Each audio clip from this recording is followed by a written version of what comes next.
पुणी थे ब्रह्मपुर पुणी जड़े आईनजीवी को आक्रमण आईनजीवी पीतवास पंडा हत्या मामला मनरू एपर्यंत लिभिने आउ गोटे घटना से ब्रह्मपुर घटी बड़बजार थाना शांतिमार्ग सेकेंड लाइन आईनजीवी महेश त्रिपाठी और परिवार उपरक होची बोमामाड़ गतकाली राति 9 ରୁ 10 जन दुर्वृत्त से घर निकट को आसी महेश को गाड़ी करने सहित बोमामाड़ कर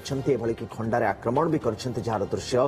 कैद भी होती खबर पाई पुलिस घटनास्थल पहुंची तदंत करछि तेबे एभली आक्रमण एबे पूरा अंचल रे खेली देछि आतंक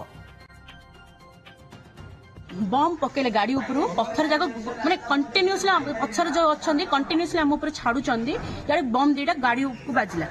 तापर मु जब स्पॉट को गली कोन करियो करली कहलाडू आ गोटे दर्शन छडिया आउतरे रुद्र जतिन अशोक ता सहित 6 जन नाम जानिनी से ना पूरा प्रूफ अच्छी वीडियो कैमेरा अच्छी माने सीसीटीवी फुटेज अच्छी मोर माड भी गोड़ ऊपर पूरा मो मुह ऊपर तत्ते फास्ट हाणिबो तब तो स्वामी हाणु बोली कहि मते फास्ट बोली।